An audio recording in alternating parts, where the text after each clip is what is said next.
దేవునికి మొట్టమొదటిగా దేవుని స్తోత్రాలు చెల్లించుకుంటున్నాం. చిన్న ప్రార్థన చేసుకొని మొదలు పెడదామండి. మహాగణుడ మహాపరిశుద్ధుడు అయిన దేవానికి వందనాలు, స్థుతులు, స్తోత్రం నైనా సమయాన్ని గడినిచ్చే ప్రభానికి స్తోత్రాలు చెల్లిస్తున్నాను. మరి నైనా నా పక్షాన్ని నిలబెడతాండి, నీదే నాతో మాట్లాడమని ప్రార్థిస్తున్నాను. సహాయం చేయనైనా చదువు లేని దాన్ని, జ్ఞానం లేని దాన్ని ప్రభు తను నీ పాత్రగా నీ సొత్తుగానైనా నన్ను వాడుకుంటున్నందుకు, నిలబెడుతున్నందుకు నీకు వందనాలు, స్థుతులు చెల్లిస్తున్నానయ్యా. నేను ఏ వాక్యంలో అయితే నేను సిద్ధపడి ఉన్నానో, ఏ వాక్యంలో బోధించడానికి నేను నీ పక్షాన్ని నిలబడి ఉన్నాను ప్రభా, వాటిని అన్నింటినీ కూడా ప్రభు నేను చక్కగా బోధించడానికి నా జ్ఞానం అనుగ్రహించమని, జ్ఞాపక శక్తిని అనుగ్రహించమని, నీవు నాతో ఉండి నాలో ఉండి నీవు మాట్లాడమని, ఈ లైవ్ లో ఉన్న బిడ్డలందరినీ కూడా ప్రభు మీరు జ్ఞాపకం చేసుకుని వీళ్ళందరితో కూడా ప్రభు నీవే మాట్లాడమని ప్రార్థించుకుంటూ, నన్ను నీ చేతులకి నీ పాదములు చెప్పుకుంటూ యేసుక్రీస్తు పరిశుద్ధ నామములు అడిగి వేడుకుంటున్నాము తండ్రి. ఆమేన్. ఆమేన్. మనం ఈ దినం మనం చెప్పుకోబోయే వాక్యం అండి, పరిశుద్ధాత్మ శక్తి, పరిశుద్ధాత్మ నడిపింపు. ఈరోజు మనం చెప్పుకోబోయే వాక్యం అంశం పేరండి అది. వాక్యం మొదలు పెడదాము. 1 సమయాలు 8వ అధ్యాయంలో మనం చూస్తే, ఇక్కడ బెన్యామీను దేశంలో ఒక కిషువు ఉన్నాడండి. కిషువు భాగ్యవంతుడండి. భాగ్యవంతుడు, అతడికి ఒక కుమారుడు ఉన్నాడు. ఆ కుమారుడు సౌలు అనే ఒక కుమారుడు ఉన్నాడు. అతడు బహు సౌందర్యం గలవాడు, యవనుడు, మళ్ళీ యవనుడు. అతని పాటి వాళ్ళు ఎవ్వరు కూడా అంత సుందరంగా ఉండరండి. సుందరుడు ఒకడు ఉన్నాడు. అతను ఇశ్రాయేల్లో అందరికంటే కూడా చాలా ఎత్తైన వాడు, పొడుగైన వాడు, మంచి హైట్ ఉన్నాడండి. సుందరమైన గలవాడు, యవనుడు, మంచి హైట్ ఉన్నవాడు. కానీ దేవుడు ఈ సౌలుని ఎన్నుకున్నాడు. ఎందుకు ఎన్నుకున్నాడంటే ఇశ్రాయేల్ మీద అధికారంగా ఉండడానికి ఎన్నుకున్నాడు. ఇశ్రాయేల్ని ఏలడానికి ఎన్నుకున్నాడు. ఎన్నుకొని ఇక్కడ సమూయేలును చూస్తామండి. సమూయేలుతో మాట్లాడుతున్నాడు, సమూయేలుకు చెప్తున్నాడు. ఇక్కడ మళ్ళీ ఆ 9వ అధ్యాయం 15వ వచనంలోకి వస్తే ఈ సౌలు గురించి ఈ సమూయేలుతో మాట్లాడుతున్నాడు. రేపు ఈ పాటికి యెహోవా సెలవిస్తున్నాడు. సౌలు అచ్చటికి రేపు వచ్చును. యెహోవా సమూయేలుతో తెలియజేస్తున్నాడు. ఎట్లా అనగా, నా జనులు మొర్ర నా యొద్దకు వచ్చును, నేను వారిని దృష్టి ఉంచి ఉన్నాను. కాగా ఫిలిష్తీయుల చేతిలో నుండి నా జనులను విడిపించుటకై నా జనులు ఇశ్రాయేలు మీద వారిని అధికారిగా అభిషేకించుటకు రేపు ఈ వేళకు నేను బెన్యామీను దేశము నుండి ఒక మనుషుణ్ణి నీ వద్దకు పంపిస్తున్నానని సెలవిస్తున్నాడు. అభిషేకించమని చెప్తున్నాడు సమూయేలుకు. ఆ సమూయేలుకు అదే సమయంలో ఆ సౌలు అదే సమూయేలు ఉన్న పట్టణంలోకి వెళ్ళిపోయి ఉన్నాడు. తన వద్దకు రాగానే తను అంటున్నాడు, యెహోవా దేవుడు అంటున్నాడు, ఇతడే నేను నీతో చెప్పిన మనిషి, ఇదిగో ఇతడే నా జనుని ఏలునని అతనితో చెప్పును. కాబట్టి ఈ సమూయేలు ఎందుకు అతడికి వస్తున్నాడు, ఆ దేశం నుంచి ఈ పట్టణంలోకి ఈ సమూయేలు ఉండే దగ్గరికి ఎందుకు వస్తున్నాడు అంటే, తన యొక్క తండ్రి గాడిదలు తప్పిపోయి ఉన్నాయి. తప్పిపోయినప్పుడు తన పనివాడితో కలిసి పనివాడును కుమారుని ఇద్దరిని కలిపి గాడిదల్ని ఎత్తడానికి పంపించున్నాడు. ఆ బెన్యామీను దేశం ఆ చుట్టుపక్కలంత ప్రదేశంలో అంతా కూడా ఎతకుతారండి. వాళ్ళు ఎతికినప్పుడు అవి ఎక్కడ కనపడు. అప్పుడు ఈ సౌలు ఏం చేస్తాడంటే, నా తండ్రి చింతిస్తుంటాడు, నా కోసం బాధపడుతుంటాడు, దిగులు పడుతుంటాడు, మనం ఇంటికి వెళదాము అని ఆ పనివాడితో చెప్పినప్పుడు ఆ పనివాడు ఒక మాట అంటాడు, ఏమండి మనం ఇంత దూరం వచ్చాము, ఇక్కడ దగ్గరలో ఒక దైవజనుడు ఒకడు ఉన్నాడు, తను ఏ మాట అంటే ఆ మాట జరుగుతుంది, తను చెప్పిందే జరుగుతుంది, తన దగ్గరికి మనం వెళ్దాము, తన దగ్గరికి వెళ్ళినప్పుడు తను ఏ మార్గం మనకు చూపిస్తాడో ఆ మార్గంలోకి మనం వెళ్దామని ఆ సమూయేలు ఉన్న పట్టణంలోకి వస్తాడు. అందుకని అలా ఎందుకు వస్తాడంటే దేవుడు నడిపిస్తాడండి. అక్కడికి దేవుడు సమూయేలు దగ్గరికి నడిపించి సమూయేలుతో మాట్లాడతాడు. రేపు ఇవాళకి నేను అక్కడికి ఒక మనిషిని నడిపిస్తున్నాను, అతన్ని నువ్వు అభిషేకించు, అతడు నా జనులు ఇశ్రాయేలు మీద ఏలడానికి అధికారిగా ఉంచడానికి నేను పంపిస్తున్నాను అంటాడు. అప్పుడు సమూయేలు ఏం చేస్తాడంటే, ఆ తైలం గుడ్డి ఎత్తుకొని ఆ సౌలుని అభిషేకిస్తాడండి. ఇక్కడ 10వ అధ్యాయంలోకి వస్తే 10వ అధ్యాయంలోకి వచ్చినప్పుడు అక్కడ సమూయేలు మాట్లాడతాడు. సమూయేలు గుడ్డితో అతన్ని సౌలుని అభిషేకించిన తర్వాత మాట్లాడతాడు. ఏమని చెప్తాడంటే, సర్వ మండలము తంబొర సన్నాయ సితార వాయించు వారి వెనుక ఉన్నతమైన స్థలము నుండి దిగివచ్చు ప్రవర్తల సమూహము నీకు కనబడును. వారు ప్రకటన చేయుచు వత్తురు. యెహోవా ఆత్మ నీ మీదకి బలముగా దిగి వచ్చును. నీవు వారితో కలిసి ప్రకటన చేయుచుండగా నీకు క్రొత్త మనసు వచ్చును. ఇక్కడ మనము ఆత్మను గురించి చెప్పుకున్నాం కదండి. మనం పరిశుద్ధాత్మ గురించి మనం చెప్పుకున్నాం, వాక్యం అన్నాం కదా. అదే వాక్యానికి నేను ఇక్కడికి వస్తున్నాను. ఆత్మ, ఈ సౌలు మీదకి ఆత్మ బలంగా దిగి వచ్చిందంట. బలంగా దిగి వచ్చినప్పుడు ఈ సౌలు ఏం చేస్తున్నాడు? ప్రకటన చేస్తున్నాడండి. ఆ ప్రవక్తల సమూహములో చేరి ఇతను కూడా ప్రకటన చేస్తున్నాడండి. ప్రకటన చేస్తుండగా క్రొత్త మనసు అతనికి పుడుతుంది. పరిశుద్ధాత్మ మనలోనికి వచ్చినప్పుడు మనం ఏం చేస్తామంటే ప్రకటన చేస్తామండి. యేసుక్రీస్తు సిలువను గురించి ప్రకటన చేస్తుంటామండి. ఆయన మాటలు బోధిస్తుంటామండి. మళ్ళీ మన హృదయంలో క్రొత్త మనసు పుడుతుందండి. కొత్త మనసు మనకు వస్తుంది. పాత స్వభావాలన్నీ మనలో ఉండకుండా వేయబడతాయి. కొత్త మనసు మనకు వస్తుంది. కొత్త స్వభావం మనకు కలుగుతుంది. కొత్త హృదయం, కొత్త తలంపులు అన్ని నూతనంగా మారుతాయండి. మనకు పరిశుద్ధాత్మ శక్తి మనలోకి ఎప్పుడు వస్తుందో, పరిశుద్ధాత్మతో మనం ఎప్పుడు నింపబడతామో అప్పుడు మన స్వభావాలన్నీ తొలగిపోతాయి. పాత స్వభావాలు మనలో ఉంటాయి. ఎప్పటికెప్పుడు పాత స్వభావాలు మనలో ఉంటాయి. పరిశుద్ధాత్మ మనలోకి రానప్పుడు, ఎప్పుడైతే పరిశుద్ధాత్మతో మనం నింపబడతామో, ఎప్పుడైతే పరిశుద్ధాత్మ మనలో ఉంటుందో అప్పుడు మన హృదయాలు మారుతాయి, మన తలంపులు మారుతాయి, మన హృదయాలు నూతనంగా మారుతాయి, మన తలంపులు నూతనంగా మారుతాయి. కొత్త స్వభావాలు, మాటలు కూడా మనలో అన్ని కూడా కొత్తగా మారుతుంటాయి. కొత్తగా ప్రవర్తిస్తుంటాము. ఆ పాతవన్నీ వదిలేస్తుంటాం. చుట్టుపక్కల చూసే వాళ్ళు కూడా ఆశ్చర్యపోతుంటారు. ఇదేంది, మొన్నటి దాకా ఎలా ప్రవర్తించింది, ఎలా ఉంది, ఎలా చేసింది, ఇప్పుడు ఇలాగా మారిపోయింది, అంత విచిత్రంగా ఉంది అన్నట్టుగా పరిశుద్ధాత్మ దేవుడు మనల్ని మార్చేస్తుంటాడండి. కాబట్టి పరిశుద్ధాత్మ దేవుడు మనలోకి వచ్చినప్పుడు మనం ఏం చేస్తుంటామో ప్రకటన చేస్తుంటాం. క్రొత్త మనసు, నూతన మనసు, నూతన హృదయం మనలోకి వస్తుంటది. కాబట్టి మన యెషయా గ్రంథం 11వ అధ్యాయం 2వ వచనంలో మనం చూస్తాం. మళ్ళీ ఇంకొక చోట్లు, యెహోవా ఆత్మ జ్ఞానం వివేకమునకు ఆధారమగు ఆత్మ, ఆలోచన బలమునకు ఆధారమగు ఆత్మ, తెలివిని యెహోవా ఎడల భయభక్తులు పుట్టించు ఆత్మ అతని మీద ఉండును అని ఇక్కడ రాయబడింది. కానీ ఇక్కడ యెషయా ప్రవక్త ద్వారా దేవుడు మాట్లాడుతున్నాడు. ఏమని మాట్లాడుతున్నాడు అంటే, రాబోయే రోజుల్లో యేసుక్రీస్తు మీద ఇవన్నీ ఉంటాయండి. యేసుక్రీస్తు గురించి ఆ ప్రవక్తతో దేవుడు మాట్లాడుతున్నాడు.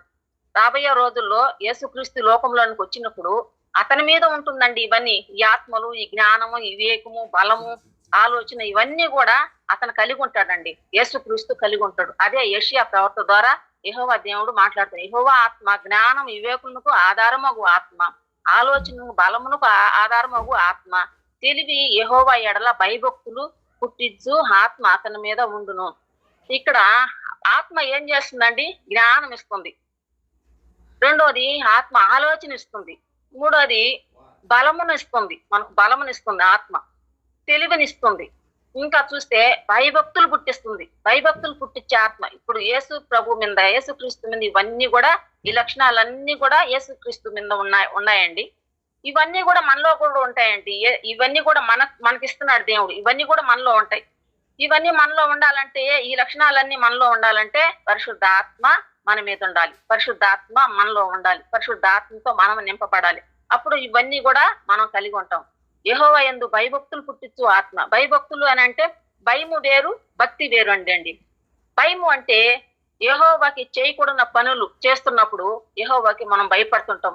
అయ్యో, మనం ఈ పని చేస్తున్నామే, మన దేవుడికి ఇష్టం లేని ఈ పని ఇది చేయకూడదు, తప్పు, ఇది చేయకూడదని ఆయనకి భయపడి మనం ఆ పని చేయం. ఒక మార్గంలో వెళ్తుంటామండి, అది చెడు మార్గంగా ఉంటుంది. అయ్యో, యెహోవాకి ఈ మార్గం పోవడం యెహోవాకి ఇష్టం ఉండదు, ఆయన్ని కోపడతాడు, మనం శాపగ్రస్తులం అయిపోతాం, ఈ మార్గంలో మనం వెళ్ళకూడదండి అనే ఆలోచన మనకు ఉంటుంది. అది యెహోవాకి భయభక్తులు కలిగిన గుణ లక్షణాలు. కానీ భక్తి అనేది ఏంటి అంటే, బైబిల్ చదువుకోవడము, ప్రార్థన చేయడం, ఎక్కువగా ఆయనతో గడపడం, ఎక్కువగా ఆయన మాటలు బోధించడం, ఎక్కువగా ఆయన ఆలోచనలు ఆయన్ని ధ్యానించుకోవడం, ఎక్కువగా చర్చిలలో సహవాసంలో గడపడం, పరిశుద్ధులతో గడపడము, ఇలాంటివన్నీ మనం చేస్తున్నప్పుడు దాన్ని భక్తి అంటారండి. భయభక్తులు పుట్టించే ఆత్మ మనలో ఉందా? మనం సెర్చ్ చేసుకోవాలండి. జ్ఞానం వివేకము కలిగిన ఆత్మ మనలో ఉందా? మనల్ని మనం సెర్చ్ చేసుకోవాలి. ఈ లక్షణాలన్నీ మనలో ఉన్నాయా లేవా అనేది మనం సెర్చ్ చేసుకోవాలి. యేసు ప్రభు మీద ఈ లక్షణాలన్నీ ఉన్నాయి. యేసు ప్రభు మీద ఉన్న ఈ లక్షణాలన్నీ కూడా మనలో ఉండాలని నేను కోరుకుంటున్నానండి. ఇంకా యోహాను సువార్త 16:13 మనం చూస్తున్నాము. అయితే ఆయన అనగా సత్య స్వరూపమైన ఆత్మ వచ్చినప్పుడు మిమ్మను సత్య స్వరూపంలోనికి నడిపించును. ఇక్కడ ఆత్మ గురించి కూడా మనం మాట్లాడుతున్నాం. అయితే ఆయన ఆత్మ అనగా సత్య స్వరూపమైన ఆత్మ. ఆ ఆత్మ మనలోకి వచ్చినప్పుడు మనల్ని ఏం చేస్తుందంట? ఆ ఆత్మ సత్య స్వరూపంలోనికి నడిపిస్తుంది. సత్య స్వరూపం అంటే సర్వము సత్యంలోనికి, సర్వ సత్యంలోనికి మనల్ని నడిపిస్తుంది. సర్వ సత్యంలోనికి అంటే మనలో ఏ చింత, ఏ పాపం, ఏ దోషం, ఏ అతిక్రీమం మనలో ఉండదండి. తుడిచిపెట్టేస్తాడు యెహోవా దేవుడు. కానీ దాగైనా మచ్చైనా మనలో ఉండదు. సర్వము సత్యంలోనికి, సత్య మార్గంలోనికి, నీతి మార్గంలోనికి మనల్ని నడిపిస్తాడు. ఈ ఆత్మ మనల్ని ఆ విధంగా నడిపిస్తుంది. అది ఆత్మ నడిపింపు అంటే ఇలా ఉంటుందండి. ఆ తర్వాత ఇంకొక దగ్గరికి మనం వెళ్దాం. అపోస్తలుల కార్యము కొంచెం ఉండండి, బైబిల్ చేయడం ఒక లేటు నాకు. అపోస్తలుల కార్యం 16:7 ఎవరైనా చదువుతారా? ఏమండి?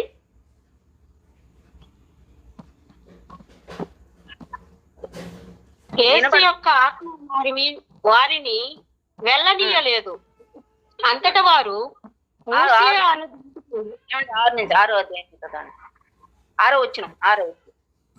ఆసియాలో వాక్యం చెప్పకూడదని పరిశుద్ధాత్మ వారిని ఆటంకపరిచినందున వారు ఫ్రూగియా గలతియా ప్రదేశముల ద్వారా వెళ్ళిరి. మూసియా దగ్గరకు బీతునియాకు వెళ్ళుటకు ప్రయత్నము చేసిరి, కానీ యేసు యొక్క ఆత్మ వారిని వెళ్ళనీయలేదు. అంతటి వారు మూసియాను దాటిపోయి త్రోయకు. అప్పుడు మాసిదోనియా దేశస్థుడు ఒకడు నిలిచి, నువ్వు మాసిదోనియాకు వచ్చి మాకు సహాయము చేయమని తనను వేడుకొనుచున్నట్టు రాత్రి వేళ పౌరులకు దర్శనము కలిగెను. చాలండి. ఇక్కడ ఇక్కడ పౌలు అక్కడ ఫస్ట్ లో మనం చెప్పుకున్న సౌలు కాదండి, పౌలుగా మార్చబడ్డ పౌలు గురించి మనం చెప్పుకుంటున్నాం. ఇక్కడ ఈ పౌలు ఆసియాలో వాక్యం చెప్పడానికి వెళ్ళాడు. పరిశుద్ధాత్మ దేవుడికి ఆసియాలో వాక్యం చెప్పడం ఇష్టం లేదు, తనకి అంగీకారం లేదు. అందువల్ల పరిశుద్ధాత్మ వారిని ఆటంకం పరిచింది, అక్కడికి వెళ్ళనీయలేదు. అక్కడ ఆ వాక్యం చెప్పనీయకుండా ఆత్మ ఏం చేసింది? ఆటంకం పరిచింది.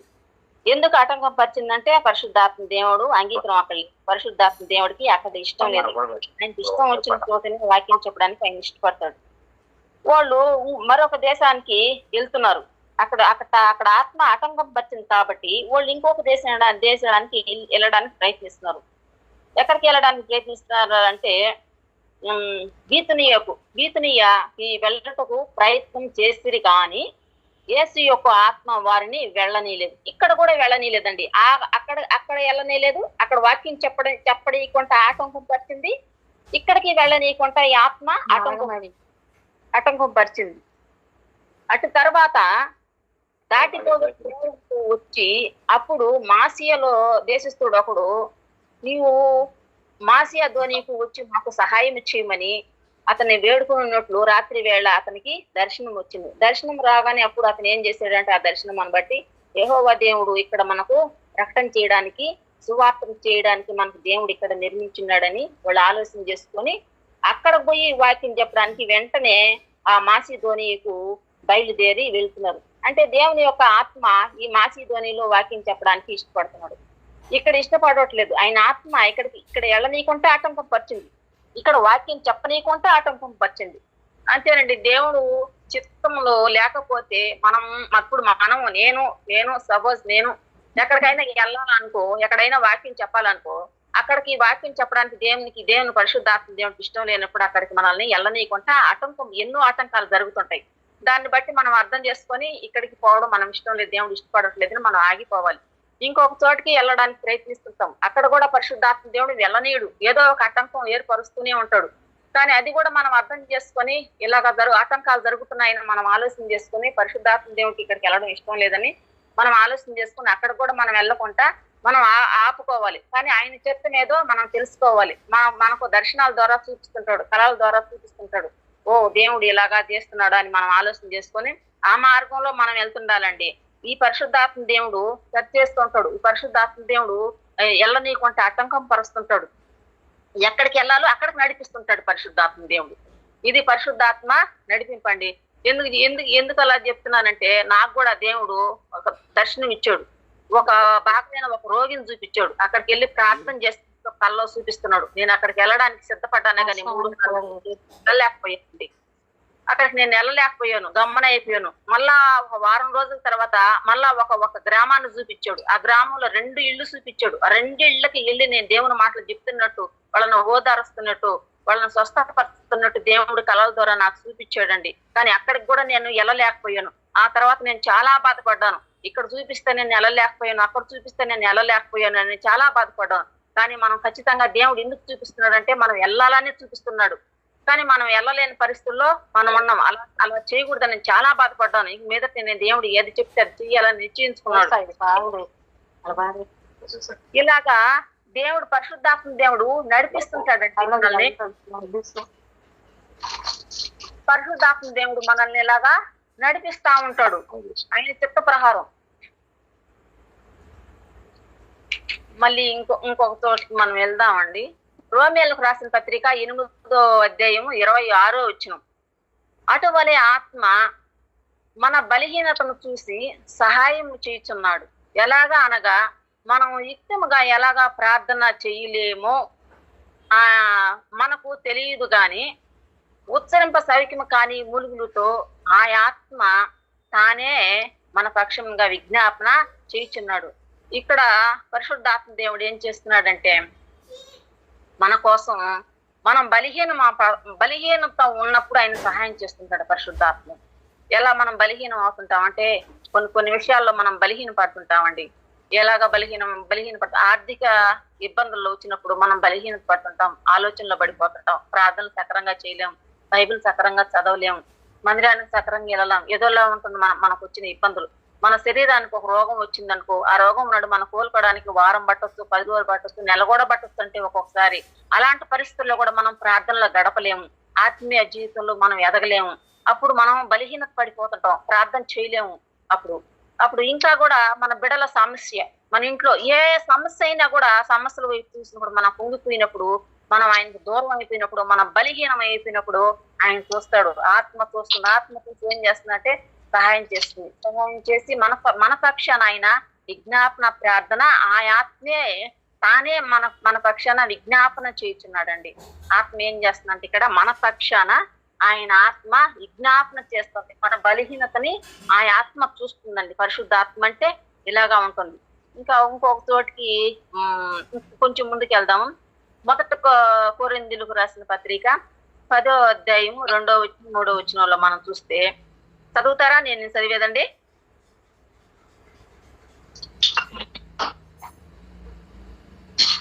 అందరూ మోసేను బట్టి హలో అందరూ మోసేను బట్టి చదువుతున్నారు వాళ్ళు. తెలిపిందా? అందరూ మోసేను బట్టి మేఘములోను సముద్రంలోను బాప్తిసము పొందిరి. అందరూ ఆత్మ సంబంధమైన ఒకే ఆహారమును భుజించిరి. అందరూ ఆత్మ సంబంధమైన ఒకే పానీయమును పానము చేసిరి. ఏలయనగా తమ్మును వెంబడించిన ఆత్మ సంబంధమైన బండలోనిది త్రాగిరి. ఆ బండ క్రీస్తే. చాలండి. ఇక్కడ మనం 1 కొరింథీలో మనం చూస్తే అందరూ మోషేని బట్టి మేఘంలోనూ సముద్రంలోనూ బాప్తిసం పొందిరి. అందరూ ఆత్మ సంబంధమైన ఆహారము భుజించింది. ఆత్మ సంబంధమైన ఆహారం అంటే ఏంటంటే అసలు ఈ జనాంగం ఎవరంటే వీళ్ళు ఇశ్రాయేలు జనం అండి. వీళ్ళు ఇశ్రాయేలు జనం ఐగుప్తు దేశంలో బానిసలుగా ఉన్నప్పుడు మోషే ద్వారా వీళ్ళు తీసుకురాబడి ఇడిపించబడ్డారండి. మోషే ద్వారా దేవుడు వీళ్ళందరినీ ఇడిపించుకొచ్చి అరణ్యంలో ఉన్నారండి. వీళ్ళు అరణ్యంలో చేర్చున్నారు ఈ జనాంగాన్ని అంతా. ఈ జనం అంతా ఇశ్రాయేల్ జనం అంతా కూడా 1, 2, 3, 4, 1000 మంది, 2000 కాదండి, 6 లక్షల మంది ఉన్నారండి. వీళ్ళు 6 లక్షల మంది కూడా ఒకే ఆత్మ సంబంధమైన ఆహారం భుజించున్నారండి. ఒకే ఆత్మ సంబంధమైన ఆహారం. ఆ ఆత్మ సంబంధమైన ఆహారం ఏంటంటే ఆకాశము నుండి మన్నాను కురిపించేడు దేవుడు. ఆ మన్నాను వీళ్ళందరూ కూడా పూజించి ఉండారు. ప్రతి ఒక్కరు కూడా ఆత్మ సంబంధమైన ఆహారము వీళ్ళు పూజించి ఉండారు. అందరూ ఆత్మ సంబంధమైన ఒకే పానమును చేసిరి. ఎలాగనగా కొమ్మును ఎమ్మడించిన ఆత్మ సంబంధమైన బండలోనే ఆ బండ క్రీస్తేనండి. ఈ పానీయం అంటే ఏంటంటే ఈ బండని చీల్చి బండలో నుండి వచ్చిన నీరు వీళ్ళందరూ కూడా తాగి ఉండారండి. ఈ మోషేయ ఈ బండతో మాట్లాడమంటే దేవుడు ఆ బండని కర్రతో కొట్టాడండి. అయినా కూడా దేవుడు ఆ కర్రతో కొట్టినప్పటికీ కూడా ఆ బండలో నుండి ఊపికి నీళ్లు వస్తాయండి. ఆ నీళ్ళన్నీ కూడా వీళ్ళు ఇశ్రాయేలు జనం 6 లక్షల మంది ఆ నీళ్ళన్నీ తాగి ఉన్నారు కాబట్టి ఆ బండ ఏంటి? క్రీస్తు. ఆ క్రీస్తు బండలోనేది వీళ్ళందరూ కూడా తాగి ఉండరు. వీళ్ళు ఎవరంట? ఇప్పుడు అర్థమైందే మీకంతా. ఇప్పుడు వీళ్ళంతా ఎవరు? ఆత్మ సంబంధమైన వాళ్ళు. ఆత్మ సంబంధమైన ఆహారం వీళ్ళందరూ భుజించి ఉండరు. ఆత్మ సంబంధమైన ఈ యొక్క పానమును వాళ్ళు తాగి ఉండరు. ఈ బండలో నీళ్లు వాళ్ళు తాగి ఉండరు. వీళ్ళంతా ఎవరు? ఇప్పుడు ఆత్మ సంబంధమైన వారు. మనం అందరం కూడా ఎవరండి? ఆత్మ సంబంధమైన వారం అండి. మనం చర్చిలో నెలకొకసారి మనం బల్లారాధనలో పాల్గొంటుంటాం. అంతకు ముందంటే వారం మేము బల్లారాధనలో పాల్గొనేవాళ్ళము. ఇప్పుడు ప్రతి చర్చిలో కూడా నెలకొకసారి అయిపోయింది. నెలకొకసారి ఈ ద్రాక్ష రసంలో మనం పాల్గొంటుంటాము. ఆయన రక్తంలో మనం పాలుగొంపులు పంచుకుంటుంటాము. ఆయన రొట్టెలో మనం పాలుగొంపులు పంచుకుంటుంటాము. ఆయన ఒకే రొట్టె అంటే ఆయన శరీరం. ఆయన శరీరంని రొట్టెగా తీసుకుని మనం అందరం దాన్ని ఇరిచి తీసుకుంటున్నాం. అది ఆత్మ సంబంధమైన రొట్టెని మనం తీసుకుంటున్నాం అండి. మనం కూడా ఆత్మ సంబంధమైన వారమే. కానీ ద్రాక్ష రసం మనం తీసుకుంటున్నాం. ఆయన రక్తం, ఆయన మన కొరకు చిందించిన ఆ రక్తంని మనందరము ఆయన యొక్క రక్తాన్ని మనం తీసుకుంటున్నామండి. అది కూడా ఆత్మ సంబంధమైన రక్తమే. ఇలాగ మన అందరం కూడా ఎవరమండి? ఇశ్రాయేలు జనాంగం లాగానే మనం అందరం కూడా ఆత్మ సంబంధం అండి. మనందరం ఒకే పానమును తాగి ఒకే ఆత్మ సంబంధమైన ఆహారం భుజించిన వారనే చర్చిలలో కూడా మనం పూజిస్తుంటాం నెలకొకసారి. మనందరం కూడా ఆత్మ సంబంధమైన వాళ్ళం అండి. ఆత్మ సంబంధం అంటే క్రీస్తే. ఆ బండ క్రీస్తే. క్రీస్తుల సంబంధమైన వాళ్ళం. కానీ మన రక్త సంబంధమైన వాళ్ళ కంటే కూడా ఆత్మ సంబంధమైనది బలమైనదండి. మన బంధువులు, మన చుట్టాలు, మన యొక్క రక్త సంబంధాలు ఊరుకు ఎందరో ఉంటారండి. వాళ్ళందరికంటే కూడా మన క్రీస్తు సంబంధించిన వాళ్ళము, దేవుని సంబంధించిన వాళ్ళము, ఆత్మ సంబంధమైన వాళ్ళము. ఆత్మ సంబంధము బలమైనదండి. అన్నిటికంటే కూడా బలమైనది, విడిపోలేనిదండి. ఎవరు మనల్ని ఎడదీయలేరండి. ఆ బంధం నుండి ఆ యొక్క ఆత్మ సంబంధంలో నుండి మనల్ని ఎవ్వరు ఎడదీయలేరండి. ఎవరు మనల్ని వేర్చేయలేరు. అంత బలమైనది, అంత శ్రేష్టమైనది ఆయన ఒక బంధం, ఆయన యొక్క సంబంధం మనకు కలిగి ఉన్నది. ఇది ఆత్మ సంబంధం అనంటే. ఇంకొక చోటికి మనం వెళ్దాం. అదే సామెతల గ్రంథం 1వ అధ్యాయం 23వ వచనంలో మనం చూస్తాము. నా గద్దింపులు విని తిరుగుడి, ఆలకించుడు, నా ఆత్మను మీ మీద కుమ్మరింతును అని చెప్తున్నాడండి. కుమ్మరిస్తాను, నా ఉపదేశమును మీకు తెలుపుదు అని చెప్తున్నాడు. ఇక్కడ ఆత్మ గురించి కూడా మనం నా గద్దింపు వినుడి. ఆయన గద్దిస్తుంటాడండి మనల్ని. ఒక్కొక్కసారి మనం ఒకసారి బాధపోతుంటాం, ఒక్కసారి ఆయన మార్పు విడిచిపెడుతుంటామండి. మనం మన పనుల్లో పడి మనం ఉంటాం. అలాంటప్పుడు ఆయన మనల్ని గద్దిస్తుంటాడు. ఆయన ఆత్మ మనల్ని గద్దిస్తుంటది. ఆ గద్దింపులు మనం తెలుసుకోవాలి. ఆ గద్దింపులు మనం ఆలకించాలి. ఆ గద్దింపులు ఆలకించినప్పుడు, ఆ గద్దింపులకు లోబడినప్పుడు ఆయన ఆత్మని మన మీద కుమ్మరిస్తుంటాడు. కుమ్మరించినప్పుడు మనకి ఏం చేస్తుంటాడంటే ఆయన ఉపదేశము మనకు తెలియజేస్తుంటాడు. ఆ ఉపదేశంలో మనం ఉండాలండి. ఇందులో మనం ఉండాలి. ఇది ఆత్మ నడిపింపు, పరిశుద్ధాత్మ బలం, శక్తి అండి. కాబట్టి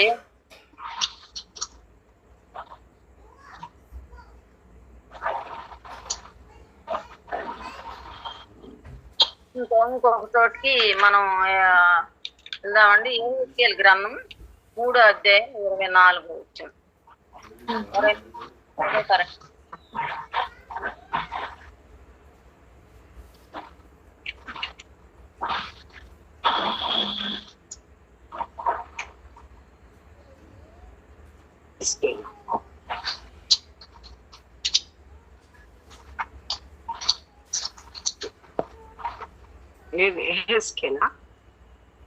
ఎహెజ్కేలు గ్రంథము 3:24.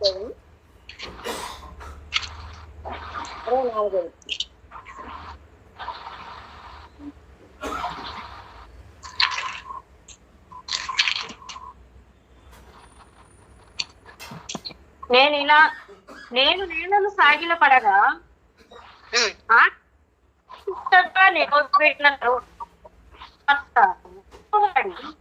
నాకు సెలవిచ్చను. నరపుత్రుడా, వారు నీ మీద చెప్పండి, చదవండి. వారు వాటితో బంధింపబోతురు గక వారి యొద్దకు వెళ్ళక ఇంటికి పోయి దాడి ఉండుము. చాలండి.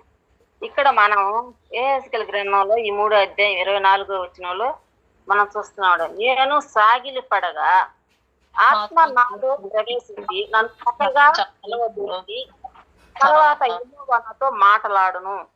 ఇక్కడ ఆత్మ ఏం చేస్తుందండి? ఆత్మ మనం సాగిలి పడినప్పుడు ఆత్మ ఏం చేస్తుంది?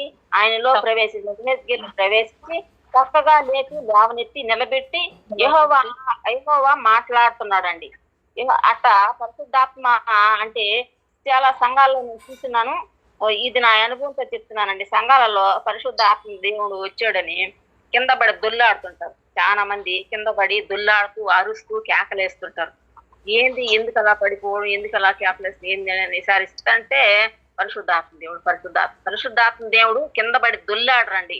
కింద పడి దొల్లాడరు, అరవరు, కేకలేరు. పరిశుద్ధాత్మ మనలోకి వచ్చినప్పుడు పరిశుద్ధ దేవుడు పడిపోయినప్పటికీ కూడా చక్కగా లేపి నిలబెట్టే పరిశుద్ధాత్మ ఎలాంటిదంటే నేలను పడినప్పుడు కూడా చక్కగా లేపి నిలబెట్టి ఆత్మ మనతో మాట్లాడుతుందండి. అదే ఇక్కడ ఆత్మ తనతో మాట్లాడుతుంటుంది. ఈ సంఘాలలో అనేక మంది అలాగా చేస్తుంటారండి. కింద పడి దుల్లాడడం, అరవడం, కేకలు పెట్టడం అది పరిశుద్ధాత్మ దేవుడు. అది పరిశుద్ధాత్మ దేవుడు కానే కాదండి. సంఘంలో ఆరాధనలో మనం ఉన్నప్పుడు కూడా పరిశుద్ధాత్మ మనలోకి వచ్చినప్పుడు మనం స్తుతిస్తుంటాము, మనం ఆరాధిస్తుంటాం, గంభీరంగా ఆయన స్తుతులు చెల్లిస్తుంటాము, ఆరాధిస్తుంటాం, ఆయన మహిమపరుస్తుంటాము. పోతే ఇంకా మనకు దర్శనాలు కనిపిస్తుంటాయి. ఆరాధనలోనే మనకు కొన్ని దర్శనాలు కనిపిస్తుంటాయి. దేవుడు మనతో మాట్లాడుతుంటాడు. దేవుడు స్వరం మనకి వినపడుతుంటది. అంతేగాని కింద పడడి దొల్లాడడం, అరవడం, కేకలేయడం పరిశుద్ధాత్మ లక్షణాలు ఇవి కాదండి. ఇది ఈ కింద పడినప్పటికీ కూడా సాగిలి పడినప్పుడు కూడా ఆత్మ నాలో ప్రవేశించి నన్ను చక్కగా నిలబెట్టి తర్వాత యెహోవా నాతో మాట్లాడును, ఇలాగా సెలవిచ్చును. నరపుత్రుడ, వారు నీ మీద పాయసములు చేసి వారు వాటితో బంధించబోతున్నారు కనుక నువ్వు వారి ఎద్దకి వెళ్ళక ఇంటికి పొమ్మని సెలవిస్తుంది. అంటే ఏ సంభవిస్తుందో కూడా మనకు పరిశుద్ధాత్మ దేవుడు తెలియచేస్తుంటాడండి. ఈ మార్గంలో కొన్ని వెళ్ళకు, అక్కడ నీకు అపాయం జరుగుతుంది అని పరిశుద్ధాత్మ దేవుడు మనకు తెలియచేస్తుంటాడు. దాన్ని మనం గుర్తించాలి. కొంతమంది గుర్తించరు, కొంతమందికి తెలియదు. దేవుడు పరిశుద్ధాత్మ దేవుడు మనలో గద్దిస్తుంటాడు. పరిశుద్ధాత్మ దేవుడు మన హృదయంలో ప్రేరేపణ ఆ అనుభవం కూడా నాకు ఉన్నదండి. నేను ఎక్కడికన్నా వెళ్ళాలనే డబ్బులు అది ఇది రెడీ చేసుకుని ప్రయాణం చేసి వెళ్ళడానికి ఎంతో ప్రయత్నిస్తుంటే నా మనసు గద్దిస్తా ఉంటుంది, నా మనసు ప్రేరేపణ చేస్తా ఉంటది. అక్కడికి వెళ్ళకూడదు, అక్కడికి పోకూడదని. అయినా ఎంత చేసినా కూడా నేను ఎనుకుంటా పోయినప్పుడు నేను నష్టపోయి ఉన్నాను. అప్పుడు నాకు ఆలోచనకు వచ్చింది, అరే మనం ఇంటికాడ ఉన్నప్పుడు మన మనసు మన హృదయం చాలా స్పందించబడింది, చాలా ఇబ్బంది పడింది. ఈ పరిశుద్ధాత్మ దేవుడు హెచ్చరిస్తానే ఉన్నాడు మనల్ని, కానీ మనమే మాట ఎనుకుంటా వచ్చినవి. ఈ అనుభవాలతో చెప్తున్నానండి నేను ఈ వాక్యంలోనే కూడా. మనం ఇలా చేసినది, ఇంత దూరం వచ్చి ఇలా మనం చాలా నష్టపోయినవి, మనం ఇక్కడ రాకుండా ఉండాల్సింది అనని మన పరిశుద్ధాత్మ దేవుడు మనలో ప్రేరేపణ చేస్తుంటాడండి, మనల్ని హెచ్చరిస్తుంటాడు. అదే ఇక్కడ జరుగుతుంది. పరిశుద్ధాత్మ దేవుడు యెహోవా దేవుడు ఏం చేస్తున్నాడంటే, నువ్వు వెళ్ళకు అక్కడికి, ఇక్కడ నీకు అపరాధం జరుగుతుంది, అక్కడ నిన్ను వాళ్ళు బంధిస్తారు, నువ్వు ఇంటికి వెళ్ళి. పరిశుద్ధాత్మ కలిగిన వాళ్ళు ప్రవర్తించేది, పరిశుద్ధాత్మ మాట్లాడేది ఇలాగ ఉంటదండి. అదే విధంగా అదే యెహెజ్కేలు గ్రంథం 2వ అధ్యాయం 2వ వచనంలో కూడా మీరు చదవండి. ఒక మాట నేను చెప్తాను. 2వ అధ్యాయం 2వ వచనం. ఆత్మ నాలోనికి వచ్చి నన్ను నిలువబెట్టెను, అప్పుడు నాతో మాట్లాడిన వాని స్వరము వింటిని. చాలు. ఇక్కడ కూడా చూడండి, ఇక్కడ కూడా మీరు ఆలోచన చేయండి. ఇక్కడ కూడా ఏం చెప్తున్నాడు అండి, నీతో మాట్లాడవలనని ఆయన నాతో మాట్లాడినప్పుడు ఆత్మ నాలోనికి వచ్చి నన్ను నిలవబెట్టును. అంటే చక్కగా మనం నిలబెడుతుందే గాని పరిశుద్ధాత్మ మనల్ని పడవేయదండి. అది మనం గమనించుకోవాలి. ఇక్కడ నాలోకి వచ్చినప్పుడు నన్ను నిలవబెట్టును, అప్పుడు నాతో మాట్లాడిన వాని స్వరము నేను వింటిని. అంటే స్వరం మనకి వినబడుతుందండి. పరిశుద్ధాత్మ మనలో వచ్చినప్పుడు ఆయన స్వరం కూడా మనం వింటామండి. ఆయన స్వరం వినేవారిగా మనం ఉండామో లేదో ఇప్పుడు తెలీదు. ఆయన పరిశుద్ధాత్మ ప్రేరేపణ మనం అర్థం చేసుకునే స్థితిలో మనం ఉండామో లేదో మనల్ని మనం అర్థం చేసుకోవాలండి. పరిశుద్ధాత్మ వచ్చినప్పుడు ఎలా ఉంటామో, పరిశుద్ధాత్మ దేవుడు ఎలా నడిపిస్తాడు, పరిశుద్ధాత్మ దేవుడు ఎలా ప్రేరేపిస్తాడు, పరిశుద్ధాత్మ దేవుడు ముందుకు మనల్ని ఎలా నడిపిస్తాడు, ఆయన నడిపింపు ఎలా ఉంటుంది, ఇవన్నీ కూడా మనం తెలుసుకోవాలండి, నేర్చుకోవాలండి. ఊరికి ఎట్టబడితే అట్ట పరిశుద్ధాత్మ వచ్చేసింది, పరిశుద్ధాత్మ మాట్లాడేసాడు, పరిశుద్ధాత్మ అని అంటే అవంతా కూడా కొత్త మాట్లాడండి. ఇంతకుముందు నేనున్న చర్చిలో కూడా అలాగే పాట పాడుతా ఉంది. ఒక ఆమె ఎల్లకలు పడిపోయింది ఆ మెట్ల మీద, అట్లంతా తలకాయ దబ్బు తగిలిది. ఆమె నోట్లో నీళ్లు పోసి ముఖం మీద నీళ్లు చల్లి ఆమె లేవదీసి కూర్చోబెట్టి 10-15 నిమిషాల దాకా ఆమె సతాయించుకోలేకపోయిందండి. ఆ తర్వాత ఆమె ఎందుకు పడిపోయింది, ఎక్కడైనా దెబ్బలు తగిలినాయా ఏందని విసారిస్తే పరిశుద్ధాత్మ దేవుడు అండి, పరిశుద్ధాత్మ దేవుడు ఏంటి, పారదర్శిది ఏంటి, పడిపోయేది ఇదేమన్నా. అప్పుడు కూడా నేను అప్పుడు తెలియనప్పుడు ఉన్నాను, నేను ఇంత ఆత్మీయ లోతులో లేను, అయినా కూడా నేను నమ్మేది లేదు పరిశుద్ధాత్మ దేవుడు పారదర్శిది ఏంటి అని నేను నమ్మేది లేదండి. మళ్ళా ఒకసారి ఒక అతను పాట పాడుతా ఉన్నాడండి. పాట పాడుతా ఉంటే ఆ పాట కాదు, వాక్యం చెప్తా ఉంటే ఎల్లకలు పడిపోయాడు, మైక్ తో పడిపోయాడండి. అప్పుడు ఆయన లేవదీసి కూర్చొని పెట్టి ఆయనకి నీళ్లు తాపించి ఆయన ముఖం మీద నీళ్లు కొట్టి 15 నిమిషాల వరకు ఆయన తేరుకోలేదండి. ఆయన అడిగిన, ఏమన్నా వాక్యం చెప్తాను, ఎందుకు పడిపోయావు నాను అంటే, పరిశుద్ధాత్మ దేవుడు అని మనసులో నవ్వుకుంటా ఉన్నాడు. అందరికి పరిశుద్ధాత్మ దేవుడు అని చెప్తున్నాడు. పరిశుద్ధాత్మ దేవుడు ఎప్పుడు కూడా పడిపోదు, పడిపోయిన సైతం లేవనెత్తి చక్కగా నిలబెడుతుంది. ఆ పరిశుద్ధాత్మ దేవుడు మాట్లాడతాడు. పరిశుద్ధాత్మ దేవుడు మాట్లాడినప్పుడు ఆ స్వరం మనకు వినబడుతుందండి. ఇది పరిశుద్ధాత్మ లక్షణాలండి ఇట్లో ఉండేటివి. అదే యెహెజ్కేలు గ్రంథం 11వ అధ్యాయంలో చూస్తామండి. 11వ అధ్యాయం 5వ వచనం నేను చదువుతాను. అంతటా యెహోవా ఆత్మ నా మీదకి వచ్చి ఆజ్ఞ ఇచ్చినదేమనగా, నీవు మాటలాడి నీ మాట వారికి తెలియచేయము. యెహోవా సెలవిచ్చిన మాట ఇదే, ఇశ్రాయేలులారా మీరు ఇలాగన పలుకుతున్నారే, మీ మనసును పుట్టిన అభిప్రాయములు నాకు తెలిసి ఉన్నాయి. ఇక్కడ పరిశుద్ధాత్మ దేవుడు మాట్లాడుతున్నాడండి. ఇక్కడ పరిశుద్ధాత్మ దేవుడు ఎలాగా మాట్లాడుతున్నాడంటే, నా మీదకు వచ్చినప్పుడు యెహోవా ఆత్మ నా మీదకు వచ్చినప్పుడు ఆజ్ఞ అంటే, పరిశుద్ధాత్మ దేవుడు మనలోనికి వచ్చినప్పుడు, పరిశుద్ధాత్మ దేవుడు మనతో ఉన్నప్పుడు ఆయన ఆజ్ఞలు ఇస్తాడు. ఏమైనా ఆజ్ఞ ఇస్తాడంటే, పలానా చోటికి వెళ్ళమని చెప్తాడు, పలానా వాళ్ళతో, ఇక్కడ ఇశ్రాయేలుతో మాట్లాడమని చెప్తుంటాడు. ఇశ్రాయేల్ ఒక మనసు, ఇశ్రాయేల్ ఒక బుద్ధులు ఇక్కడ మంచివి కావు, వాళ్ళతో నువ్వు ఇలాగ చెప్పు అని ఆజ్ఞలు ఇస్తున్నాడు. మనతో కూడా అలాగే ఆజ్ఞిస్తాడు. నిజంగా పరిశుద్ధాత్మ అనుభవం మనకు ఉంటే, పరిశుద్ధాత్మ మనలో ఉంటే, పరిశుద్ధాత్మ మనలో నింపబడినప్పుడు మనకు పరిశుద్ధాత్మ దేవుడు కూడా ఆజ్ఞలు ఇస్తాడండి. పలానా చోటికి ఇల్లు అంటాడు, పలానా వాళ్ళతో మాట్లాడమంటాడు, పలానా వాళ్ళ కోసం ప్రార్థన చేయమంటాడు. ఇలాగా పరిశుద్ధాత్మ దేవుడు మాట్లాడతాడండి. పరిశుద్ధాత్మ దేవుడు మనలోకి వచ్చినప్పుడు ఇలాగా ఆజ్ఞలు ఇస్తుంటాడు, ఇలాగా మాట్లాడుతుంటాడు. ఇది పరిశుద్ధాత్మ లక్షణాలు ఇలాగా ఉంటాయండి.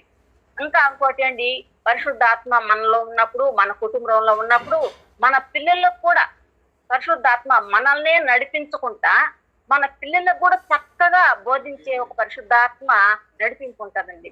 మన పిల్లలు ఎలా పోతున్నారు, ఎలా వస్తున్నారు, వాళ్ళు ఏం చేస్తున్నారు, బయట పోతే వాళ్ళు మంచి వాళ్ళతో సహవాసం చేస్తున్నారా, చెడు వాళ్ళతో సహవాసం చేస్తున్నారా, వీళ్ళు మంచి మార్గంలో నడుస్తున్నారా, ఏ టయానికి వస్తున్నారు, ఏ టయానికి పోతున్నారు, ఏ రోజుకి ఆ రోజు మన పిల్లల పట్ల మనము అబ్జర్వ్ చేస్తుంటా ఉండే, మనల్ని హెచ్చరిస్తా ఉంటూ అబ్జర్వ్ చేస్తుంటా ఉంటాం వాళ్ళని.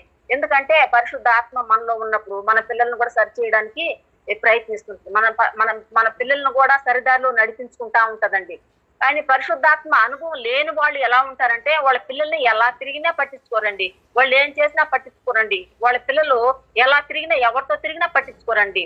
అది పరిశుద్ధాత్మ అనుభవం లేని వాళ్ళు అలా ఉంటారు. పరిశుద్ధాత్మ అనుభవం ఉన్న వాళ్ళు ఒక తల్లిలు ఒక వేదన బాధ పిల్లల మీదే ఉంటుంది. పిల్లల మీదే మన పిల్లోడు ఏమైపోతాడు. నా కొడుకు మీద నాకు అలాగా నిజంగా అనుభవంతోనే చెప్తున్నానండి. నా కొడుకు మీద నాకు అలాగా ఉండేది. చాలా సంవత్సరాలుగా వాడితో పోరాటం చేశానండి నేను. వాడు ఎక్కడికి వెళ్తున్నాడా, ఎవరితో సహవాసం చేస్తున్నాడా, ఆ సహవాసం చేసే పిల్లోడు ఎలాంటి వాడా, ఇవన్నీ కూడా నేను కనుక్కుంటా ఉండేదాన్ని. నేను స్కూల్ దగ్గరికి కూడా వెళ్ళేదాన్ని. ఆ సార్ వాళ్ళని అడిగేదాన్ని, మా పిల్లోడు ఇక్కడ ఎవరితో మాట్లాడతాడు, ఎవరితో సహవాసం చేస్తాడని నేను అడిగి కనుక్కొని తెలుసుకునేదాన్ని. ఈయన్ని పలానా పిల్లోడు మంచివాడు కాదని తెలిస్తే ఈయన్ని కంట్రోల్ చేసేదాన్ని. ఈయన్ని అక్కడికి వెళ్ళనిచ్చేదాన్ని కాదు, ఈయన్ని భద్రం చేసేదాన్ని. చాలా విషయాల్లో ఈయన్ని కంట్రోల్ చేసుకుంటా వచ్చాను. ఎందుకంటే పరిశుద్ధాత్మ దేవుడు మనల్నే నడిపించడండి. మనలోనే ఉండడు, మనల్నే నడిపించడు. మన పిల్లల్ని కూడా నడిపిస్తాడండి. మన ద్వారా మన పిల్లల్ని కూడా భద్రం చేస్తాడు. మన పిల్లల్ని కూడా నడిపిస్తాడు, సరిదారిలో పెడతాడు, సరైన మార్గంలో నడిపిస్తాడు, సరైన సహవాసం ఇస్తాడు, సరైన స్నేహం ఇస్తాడండి పరిశుద్ధాత్మ దేవుడు. అలాగా పరిశుద్ధాత్మ దేవుడు ఉంటాడండి. కానీ కొంతమంది ఈ పరిశుద్ధాత్మ అనుభవం లేని వాళ్ళు ఎలా ఉంటారంటే సంఘాలను తీరుస్తా ఉంటారండి. ఈ సంఘంలో సిచ్చులు పెడుతుంటారండి, ఈ సంఘంలో గొడవలు పెడుతుంటారు, అల్లరి చేస్తుంటారు, ఒకరికొకరికి తగువులు పెడుతుంటారండి. ఈ సంఘాలలో ఆత్మీయంగా ఎదిగే వాళ్ళకు కూడా ఏదో ఒకటి పురిగలుపుతుంటారండి. వాళ్ళు ఏదో ఒకటి చెప్తున్నారు. ఈ సేవకుల మీద సాడీని చెప్తుంటారు, ఈ సేవకుల మీద లేనిపోని మాటలు చెప్తుంటారు. వీళ్ళంతా ఏ బ్యాచీలు అంటే పరిశుద్ధాత్మ అనుభవం లేని వారండి. వీళ్ళందరూ కూడా పరిశుద్ధాత్మ లేని వాళ్ళు. మరి చర్చిలకు వస్తుంటారు, బాటలు పాడుతుంటారు, ప్రార్థన చేస్తుంటారు, కానీ పరిశుద్ధాత్మ అనుభవం వాళ్ళకి ఏమాత్రము వాళ్ళకు ఉండదండి. పరిశుద్ధాత్మ అనుభవం ఉన్న వాళ్ళకి ప్రకటన చేస్తుంటారు, ప్రార్థన చేస్తుంటారు, అనేక మందిని చర్చిలకి సంఘానికి నడిపిస్తుంటారే కానీ సంఘాన్ని చెడగొట్టరు, సంఘాన్ని చేస్తారండి. సంఘం అభివృద్ధి కోసం పోరాడుతుంటారండి, సంఘం ఆశీర్వాద కొరకు పోరాడుతుంటారండి, సంఘ సేవకులు బాగుండాలి, సంఘ సేవకులు అభివృద్ధి చెందాలని ఆరాటపడుతుంటారు, పరిశుద్ధులు సహవాసంలో ఉండాలని ఆరాటపడుతుంటారు, ఎక్కువసేపు ప్రార్థనలో ఉండాలని ఆరాటపడుతుంటారు. ఇలా పరిశుద్ధాత్మ ప్రేరేపణ అనేకమైన విధాలుగా పరిశుద్ధాత్మ దేవుడు మనలో ఉండి పోరాటం చేస్తుంటాం, కానీ ఇలాంటి విషయాల్లో ఉండవండి. కాబట్టి ఈ కొద్ది వాక్యంని దేవుడు దీవించుగా కానీ ఈ వాక్యం నేను ముగించుకుంటున్నానండి. ఆమేన్.